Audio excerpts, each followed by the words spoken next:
Graça e paz, meus irmãos e minhas irmãs. Bom dia, bom dia. É com muita alegria que aceitei o convite do Reverendo Cid, um convite do Reverendo Cid para estar aqui com vocês nesta manhã. Nós viemos aqui na quinta-feira ao Mackenzie, Rio, para conhecer as instalações e participar de algumas atividades. E aproveitamos o tempo de férias da minha esposa para prolongar um pouquinho a nossa estada aqui no Rio de Janeiro, conhecer um pouco melhor esta bela cidade. E eu quero aqui agradecer, na pessoa do Reverendo Cid, os demais irmãos do Conselho, da Junta Diaconal, agradecer a recepção tão calorosa que já tive de algumas irmãs aqui, até foto já tirei para colocar no Instagram, veja só, e muito grato a vocês pela recepção. Quero também pedir a sua licença, porque eu sou do interior, certo? De São Paulo, então... certo? Não tem jeito, meus irmãos, vocês vão ter que aguentar os meus R's puxados, e nós nos casamos, nosso primeiro campo foi numa cidade chamada Capivari, e lá perto de Piracicaba era pior ainda. Então... eu fico tão agradável o sotaque carioca que eu fico com mais vergonha ainda dos meus R's. Mas faz parte da beleza da linguagem, da beleza do português, da beleza do nosso Brasil, dos diferentes sotaques. A minha gratidão de estar aqui com vocês. De fato, naquele tempo tão marcante da pandemia, nós havíamos combinado de estar aqui na igreja na data do aniversário, e o Reverendo Cid já estava me honrando com aquele convite, e nós passamos por uma das fases da história recente da igreja mais difíceis, ao meu ver. Já pensou um tempo em que nós não podíamos estar aqui como estamos hoje? Não podíamos celebrar, não podíamos estar juntos, não podíamos abraçar como abraçamos aqui.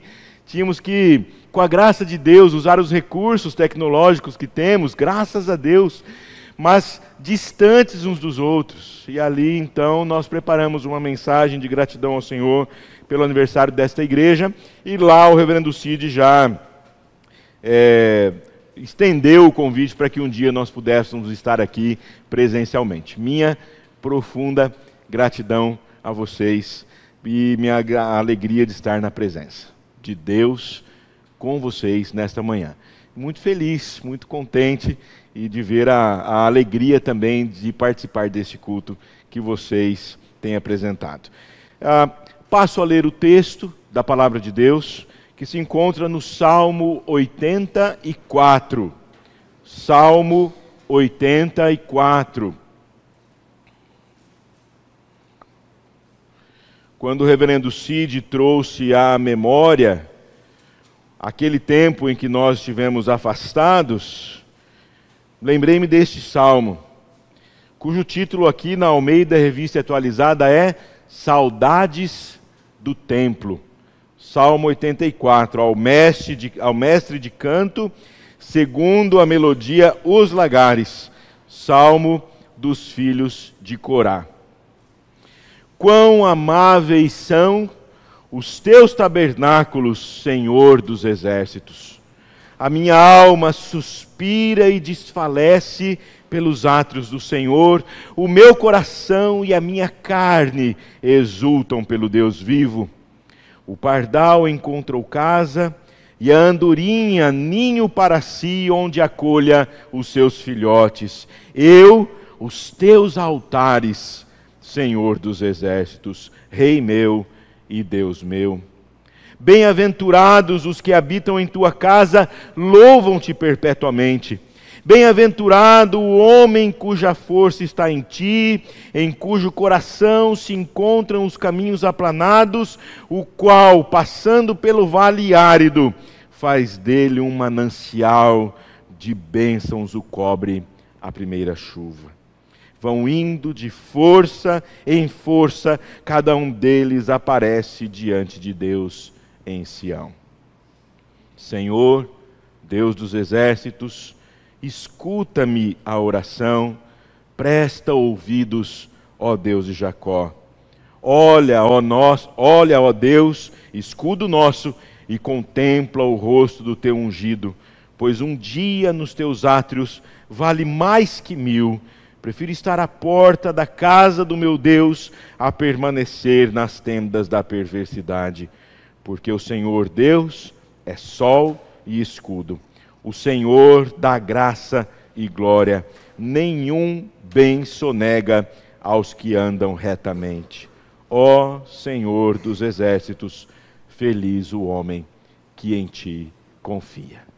Oremos ao Senhor. Pai bendito, tua palavra está aberta diante de nós. É palavra do Senhor ao nosso coração. Palavra que por si já é agradável ao paladar, doce como mel. E agora, ó Pai, que a meditação da mesma, como já oramos, seja, ó Deus, para a glória do teu nome, para a edificação do teu povo. Nós assim oramos em nome e por amor de Cristo Jesus, nosso Senhor e Salvador. Amém. Amém. Meus queridos, quando eu leio e ouço poesias, palavras poéticas ou de pessoas sensíveis e apaixonadas pela vida, eu às vezes penso que eu queria tanto ser assim. A gente lê e ouve, algumas vezes essas palavras saltam tanto aos nossos olhos e nos fazem ver como a vida é bonita e bela, vista pelo olhar, por exemplo, de um poeta. Há uma história antiga, e essas histórias vão passando o tempo, a gente não sabe se elas são verdadeiras ou não, mas a história se mantém e ela tem uma razão. Conta-se que um grande amigo do poeta Olavo Bilac queria vender ali uma propriedade sua, um sítio, que ele dizia que dava só trabalho e despesa. Reclamava que era um homem sem sorte, que suas propriedades davam dor de cabeça e não valia mais a pena conservá-las. Então ele pediu ao amigo poeta que escrevesse ali um anúncio para colocar no jornal, pequeno, rápido, para que pudesse vender aquela propriedade o quanto antes. Olavo Bilac, que conhecia muito bem aquele sítio do amigo, e redigiu o texto. Vende-se encantadora propriedade onde cantam os pássaros ao amanhecer no extenso alvoredo. É cortada por cristalinas e refrescantes águas de um ribeiro. A casa, banhada pelo sol nascente, oferece a sombra tranquila das tardes na varanda extensa. Passados alguns meses, aquele senhor se encontra novamente com Bilac, e Olavo Bilac pergunta: e aí, você conseguiu vender a sua propriedade? Aquele amigo diz: rapaz, depois que eu vi o seu anúncio, eu percebi a bênção que eu tinha, não é? A maravilha que eu possuía, e desisti de vender, vou cuidar, fiquei com ela para mim. Vejam que nós acabamos de ler um dos salmos que, ao meu ver, é um dos mais lindos do saltério. Tanto que Charles Spurgeon chama este salmo de a pérola dos salmos. A pérola dos salmos. Nenhuma música poderia ser mais doce, nenhum lugar poderia ser melhor de estar do que na casa, na presença do próprio Deus. E aí o salmista então eleva a sua voz em uma melodia, conclamando os seus ouvintes, os cantores, a entender a beleza de estar no tabernáculo, presença de Deus. A melodia é a melodia dos lagares. Os autores dizem que esta melodia é uma melodia alegre, feliz, que conclama os seus cantores comparada à alegria de produzir o azeite, de produzir o vinho, a estar na presença de Deus cantando com alegria esse salmo. Segundo o salmista, aqueles que estão na presença de Deus são felizes, são bem-aventurados. No pensamento judaico, o templo é o lugar da habitação de Deus, é o lugar da presença de Deus. Queremos então olhar para este salmo e olhamos para este salmo, destacando que, em primeiro lugar, a presença de Deus é acolhedora. A presença de Deus acolhe aqueles que o buscam. Os primeiros versículos nós conhecemos muito bem, cantamos inclusive com belas músicas. Quão amáveis são os teus tabernáculos. Não dá para ler esse salmo sem lembrar da música. Quão amáveis são os teus tabernáculos, Senhor dos exércitos. Não dá. A minha alma suspira e desfalece pelos atos do Senhor. E aí o salmista olha para a natureza e diz assim: o pardal encontrou uma casa, a andorinha encontrou um ninho onde possa acolher os seus filhotes. Eu, Senhor, sou acolhido. Eu me sinto acolhido e acolhida quando eu estou nos teus altares, Senhor Deus e Rei meu. Almejar a presença de Deus, estar na presença de Deus, é sentir-se e estar acolhido por Ele. Quando o irmão que fez aniversário, ou fará aniversário, eu não sei, né, veio aqui à frente, o reverendo Cid, grandão, com os braços, deu um abraço assim nele. Eu não sei se você percebeu, eu fiquei só observando. Um abração assim e acolheu o irmão. Que delícia, que coisa boa isso. Pelo menos eu senti muito isso na pandemia, a ausência de poder abraçar, cuidar, beijar as pessoas que nós amamos. Então, eu quero conclamar você a pensar, primeiramente, na igreja do Senhor Jesus, no local em que você está, em você como igreja, e pensar que nós somos também lugar de acolhimento para as pessoas que estão ao nosso redor. Igreja tem que ser mesmo lugar de bom e agradável acolhimento. É lugar em que as pessoas devem vir, sentar-se e ser abraçadas por cada um de nós.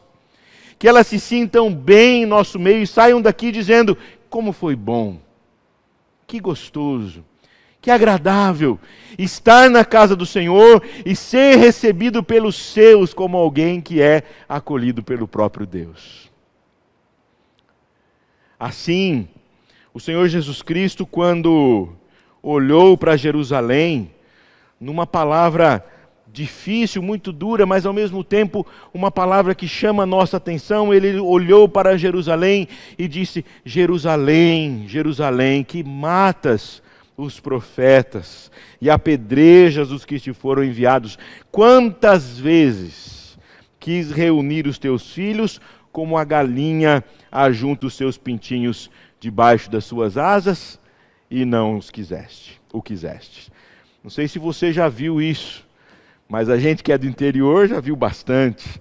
Quando forma lá a chuva e o tempo começa a fechar, quando vai cair aquele pé d'água, a gente só ouve a galinha ali cacarejando, os filhotinhos chegando perto dela, e ela abre assim as suas asas e coloca debaixo das suas asas os seus filhotinhos.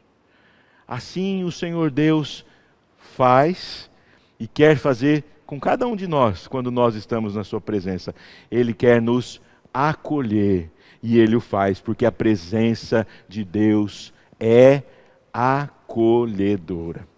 Em segundo lugar, irmãos e irmãs, olhando aqui para o texto, nós também podemos entender que a presença de Deus, além de ser acolhedora, é também uma presença curativa, que traz cura, que traz um olhar para as circunstâncias da vida, entendendo que o Senhor Deus é aquele que produz em nós aquilo que precisamos para nos sentirmos curados das nossas lutas, dores e enfermidades.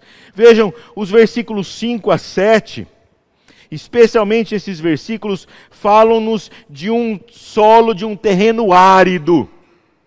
Diz lá o texto: bem-aventurado o homem cuja força está em ti, em cujo coração se encontram os caminhos aplanados, o qual, passando pelo vale árido, faz dele um manancial de bênçãos, o cobre a primeira chuva. Vão indo de força em força, cada um deles aparece diante de Deus em Sião. Esse vale árido, ou em algumas traduções, vale de Bacá, que é o vale do choro, é o vale da sequidão, é o vale da aridez. Muitas vezes é o vale pelo qual nós também passamos, ou talvez também nós estejamos passando por ele nesse momento. Não há momentos da nossa vida em que nos sentimos secos, áridos, distantes, com uma dor que parece que não vai ter cura, não vai ser possível de curar, de sentir essa presença maravilhosa, mas o texto diz que o peregrino, aquele que está indo para o templo buscar a presença de Deus, é aquele que tem agora o seu coração feliz e bem-aventurado, porque o Senhor Deus é aquele que faz do vale árido um manancial. É aquele onde o impossível e o improvável se tornam possíveis, reais. A aflição se torna alegria, o cansaço se torna júbilo, a fraqueza se transforma em força. Tudo isso na presença de Deus. Se tem alguma coisa que vai piorar a nossa situação, é se em momentos de dificuldades e angústias, nós deixarmos de buscar a presença de Deus. Ao contrário, estar na presença de Deus é o lugar da cura de que nós tanto precisamos. Só Deus transforma as situações de tristeza e angústia em plena alegria. Aliás, nós também cantamos uma música do passado, antiga, né? Esta paz que eu sinto em minha alma não é porque tudo me vai bem. Muitas vezes nós já passamos por situações, eu creio que você também, em que nós estamos com o coração aflito, mas aquele que confia no Senhor sustenta o sorriso, sustenta a esperança, e as pessoas até olham e falam assim: como pode você passar por tal situação e ainda manter-se bem? É porque eu olho para aquele que me sustenta. Vejam, Isaías entendeu muito bem esta verdade também do Salmo, quando ele diz assim: não sabes, não ouvistes, que o eterno Deus, o Senhor, o Criador da terra, nem se cansa, nem se fadiga, não se pode esquadrinhar o seu entendimento, faz forte ao cansado e multiplica as forças ao que não tem nenhum vigor. Os jovens se cansam e se fatigam, e os moços de exaustos caem. Fale comigo, você sabe? Mas os que esperam no Senhor renovam as suas forças. Sobem com asas como águias, correm e não se cansam, caminham e não se fatigam. Aqueles que esperam no Senhor e aqueles que estão na presença de Deus, estão numa presença que cura, numa presença que é acolhedora, numa presença que é curativa. E por causa de tudo isso, e ao final, o salmista nos mostra que a presença de Deus também é abençoadora. Na fala do reverendo Cid aqui, eu fiquei prestando atenção, ou ele conhecia esse meu sermão, ou a gente conhece o Deus a quem servimos, porque ele falou essas duas últimas palavras na sua prévia de oração. A presença de Deus cura e a presença de Deus abençoa. O texto também nos diz isso. É por causa desse texto, olhando para esse texto, que podemos dizer isso. No versículo 8 até o versículo 12, nós vamos ler muito em breve, o salmista passa a fazer agora uma oração. Se até o presente momento ele vinha falando da presença de Deus maravilhosa, uma presença que acolhe, uma presença que cura, estar na presença de Deus é bom, agora ao final ele faz uma oração. ora pelo ungido do Senhor, pelo rei, por aquele que precisa da presença de Deus, mas entende que esta presença agora na oração deve ser uma presença constante, de tal forma que estar nessa presença abençoe o peregrino. Diz o texto: Senhor Deus dos exércitos, escuta-me a oração, presta ouvidos, ó Deus de Jacó. O que será que ele orava? Qual era a sua oração? O texto não diz o que ele quer, o que ele pede, claramente, mas ele apresenta aqui algumas dessas possibilidades. Olha, ó Deus, escudo nosso, e contempla o rosto do teu ungido. Pois um dia nos teus átrios vale mais que 1000. Prefiro estar à porta da casa do meu Deus a permanecer nas tendas da perversidade. Porque o Senhor Deus é sol e escudo. O Senhor dá graça e glória. Nenhum bem sonega aos que andam retamente. Ó Senhor dos exércitos, feliz é o homem que em ti confia. Há aqui, portanto, o pedido da audiência divina, para que Deus ouça a sua oração. Talvez peça forças diante da perversidade presente. Talvez ele não deseje, e assim ele o faz, ele não deseja permanecer nas tendas da perversidade, mas ele ora ao Senhor Deus, que é sol e escudo. Ao Deus que é força e proteção, que é luz e guarda, ao Senhor que é energia. O Senhor é aquele que abençoa, o Senhor é aquele que protege, o Senhor é aquele que guarda. Como diz o texto, o Senhor é o Deus que não sonega aos seus a sua graça, jamais. Ele abençoa. Nós oramos aqui por 41 anos de vida conjugal de um casal. Honestamente, eles estão tão bem, como diz lá na minha terra, tão conservados, que não, honestamente, 41 anos de vida conjugal, que bênção, meus irmãos. Nós precisamos orar para que o Senhor Deus abençoe nosso lar, nossa casa, nossos filhos, nossas filhas, para que o Senhor Deus abençoe o trabalho das nossas mãos, abençoe o nosso país, abençoe aqueles que estão desesperados e sem esperança. Que o Senhor Deus, que é o Deus que não sonega bens aos que são seus, possa derramar também sobre nós a sua bênção e a sua proteção. Nós entramos no templo para adorar, somos abençoados com a presença de Deus, que é uma presença acolhedora, é uma presença curativa, é uma presença abençoadora, e saímos para servir.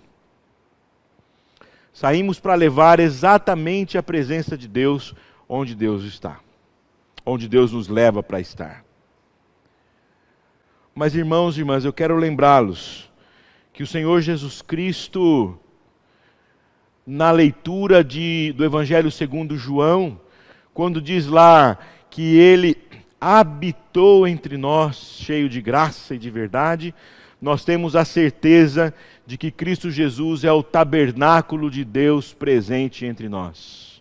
Jesus Cristo tabernaculou entre nós, e a sua presença, a presença de Jesus Cristo na história da humanidade, é a certeza da presença de Deus em cada um dos momentos da nossa história.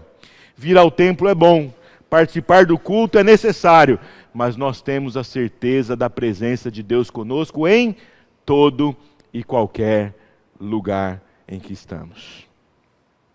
Por isso, a presença de Cristo Jesus é também presença acolhedora. Por isso, a presença de Cristo Jesus na nossa caminhada é também presença que cura, é também presença que abençoa. Por isso, olhar para o texto do apóstolo Paulo, Romanos capítulo 8, quando ele diz lá: que diremos, pois, à vista destas coisas? Se Deus é por nós, quem será contra nós? Aquele que não poupou o seu próprio filho, antes por todos nós o entregou, porventura não nos dará com ele graciosamente todas as coisas? Quem tentará acusação contra os eleitos de Deus? É Deus quem os justifica.